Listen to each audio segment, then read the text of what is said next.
MIC 建築法唔俾拆牆，唔緊要，一樣有辦法設計你嘅安樂窩。今次嘅設計單位係位於啟德新區嘅啟悅苑，呢個單位嘅實用面積係381平方尺，屋主係同父母一齊居住，佢哋希望簡潔同埋睇落自然同光猛一啲。咁所以我哋喺設計同規劃方面呢，整體色調以淺綠色、白色同淡綠色為主，配合大面積嘅自然光，使到空間顯得明亮又溫暖。玄關位置用淺色木紋材質設計咗一個全高鞋櫃，可以由入屋開始帶出溫暖嘅居家感之外，響中間部分騰出嘅空位，亦都方便擺放物件。而牆身同門都係同色調嘅木紋設計，保持整體視覺統一。再入少少做咗一道暗掩門，閂門時候同牆身融為一體，推開就可以進入睡房，可以統一視覺之外，亦都方便出入睡房，而配合柔和嘅燈光，營造出明亮舒適嘅入屋氛圍。梳化呢邊牆身同櫃嘅淺色木紋，搭配淡綠色牆面，營造清新嘅氛圍。餐台同上面嘅飾物櫃統一採用白色雲石面，增添多一份現代感之外，配合埋天花燈飾，可以令到整體空間明亮又實用啊！為咗令到睡房空氣流通同充足嘅光線，我哋特意喺木紋牆身適當嘅位置做咗玻璃窗，而窗嘅裏邊亦都加添咗窗簾，咁就可以兼顧到通風、採光同私隱啦。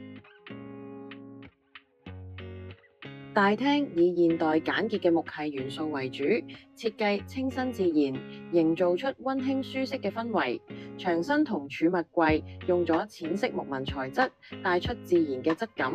電視櫃下方有儲物空間，可以放置唔同嘅影音電器。而響上面嘅活動層板，除咗可以增加層次感之外，又可以擺放裝飾品。整體色調咧就以淺木色、白色同淡綠色為主，配合大面積嘅自然光，令到空間顯得明亮又溫暖。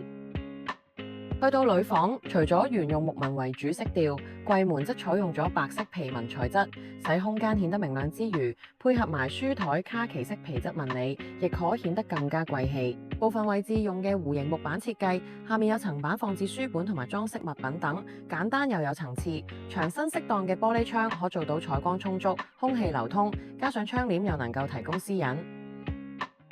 父母房係因應戶主嘅要求，簡潔為主，所以除咗放置2張單人床，一個全高嘅大型趟門衣櫃已經可以滿足得到父母嘅需要。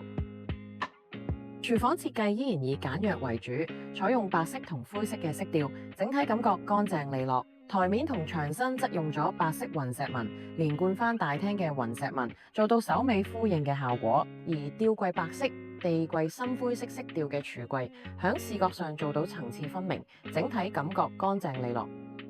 重新規劃嘅浴室做咗一個全闊嘅廁櫃，左邊全高嘅儲物空間可以擺放長形或者其他高身嘅雜物，右邊嘅一大幅鏡面吊櫃除咗提供到大面積嘅照鏡效果之外，內裏亦都可以存放唔同種類嘅衛浴物品。